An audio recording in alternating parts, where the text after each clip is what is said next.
The only thing that isn't making me happy is the potential of Arsenal actually winning the league. And I'm going to speak to a man now who is convinced that that's going to happen. George, you're on talkSPORT, sir. All right, mate. Not ideal, actually, no, because I think that Arsenal are flying. It's all going well, and I believe that you're of a similar persuasion. It's already done. Already done? 90 minutes. City haven't even kicked a ball, and it's already done. Yep. Why are you so confident? Pep. That's all I can say. Mikel Arteta's got him under the thumb. I mean, that's not true, though, is it? Like, I mean, it might potentially become true. He has this season. Trust me. The football Arsenal play compared to City, no agenda. So last season, Arsenal did very well in the head-to-head. Last season, Arsenal took 4 points off Man City. But the season before... Liverpool. But the season before that, Manchester City beat Arsenal 3 times. They took 6 points off you in the league, and they knocked you out of the cup. But that was 2 years ago. Come on. Yeah, but I don't think that we can say that Arteta's got Guardiola under the thumb when just 2 years ago... I said this season. But what have you seen from City to suggest that? One signing, who's going to be a backup player. Oh, what? Do you just think that the City squad isn't strong enough? Nope. Haaland gets injured. Who are they going to play for the middle? I think what they'll probably do, I agree with you, by the way. I think the decision to sell Alvarez is a strange one and one that could haunt them. I think you could potentially be right. I think the fact that they let Cole Palmer go could haunt them. But as things stand, look, I think there's been a lot of errors in the transfer market from Pep Guardiola. Calvin Phillips is an example. Mateus Nunes is an example. Mateo Kovacic is an example. But as things stand, Manchester City... Who's going to back up Rodri? Come on. The backup to Rodri is an interesting one. I agree with you. And I think Manchester City are very aware of that. I think Manchester City themselves are scared of that. Like, they've given him extra time off, for example. But exactly. Surely we also have to acknowledge that the squad that they have is capable of winning the league. Yeah, I'm not going to deny that, but they're 2 or 3 injuries away from crashing. Yeah, I'm not so sure that I agree that it's going to... That the reason Arsenal are going to win the league is because City crash. Do you see a vulnerability in their squad? No, nothing to do with City crashing. We're going to be too good.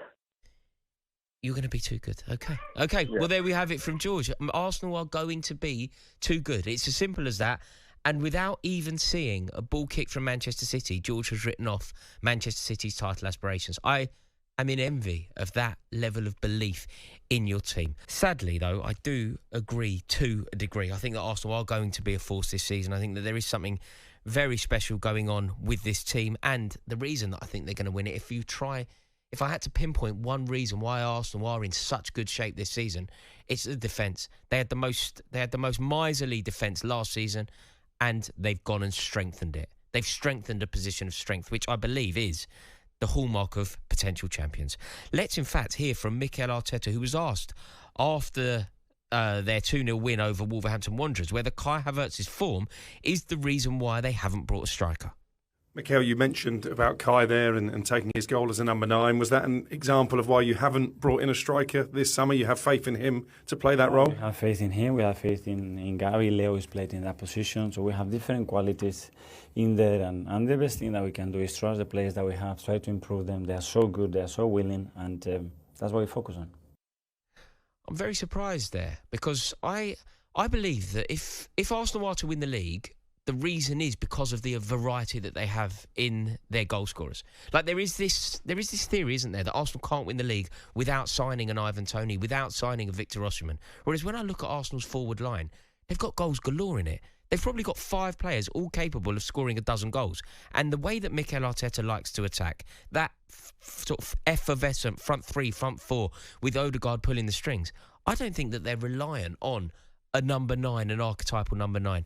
So I think Kai Havertz with Gabriel Jesus can certainly do enough damage to opposition back lines to make sure that they can accrue enough points to win the league. Andy's an Arsenal fan. Andy, do you agree with me, or do you think that Arsenal do need to sign a centre-forward in order to solidify their chances of winning the league?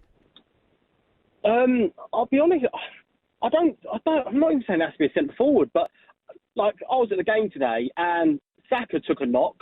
And I just think we'll weak that side. I think in in our front three, front four, if we don't sign someone, I genuinely think we've got a weakness. And if just say Odegaard, Saka, and Rice all take a knock, I think we struggle. But by that logic, Andy, anybody would say that. You know, when you've said three of your most important and best players. When Liverpool won the league, if Firmino, Mane, and Salah had all taken a knock, they probably wouldn't have done. Yeah, the thing is though, if you look at City over the last 5 years, they've had 2-3 in each position, and we're massively lacking that at the moment. Again, if we stay fit, I genuinely think we win the league, but without it, I think we do come up short again. That's interesting, Andy, because look, you're going to be far more clued up on this front than I am. I'm a Chelsea fan. You're an Arsenal fan who's been at the game today. But from the outside looking in, the reason why I feel like Arsenal was so strong this season, the reason why you are actually my tip for the league title, is because of the depth. Like, the thing that I would say is depth.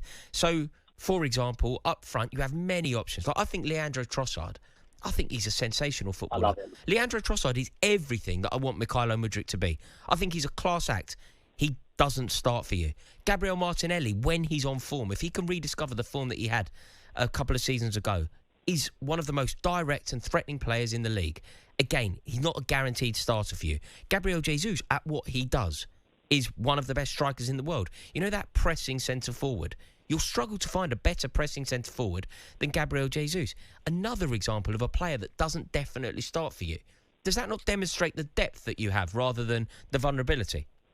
All I'm going to say is when Jesus gets injured, our backup is Nketiah at the moment. No, it's Kai Havertz. It's Kai Havertz through the middle, right? Yeah, but then all I'm saying is then obviously he can't play every single game. So our backup is then Nketiah. So when Jesus gets injured, then our backup to Saka at the moment is Nelson.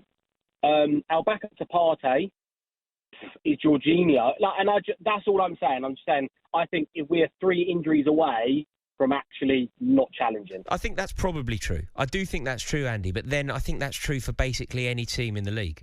I think that's true. I think that's true of City this season. If Erling Haaland gets injured for City, what are they doing? Phil Foden as a false 9? It's not going to fill you with fear, is it? No. Well, actually, when you say that, Phil Foden actually. No, he's a world-class player, but he's not a world-class centre forward. No, I completely agree. I just think with Arsenal, we know obviously what we're like with our injury. Do you know what I think it is? It's been 20 years, 21 years. I think there's always that doubt in the back of my mind that actually, all it takes is, and I think the money's there. Go and buy someone, again, who can challenge Saka. Go buy a centre forward. Obviously, I'm hoping Marino comes in. And I genuinely think if we get him and just a backup for Saka, a good backup, I think we win it.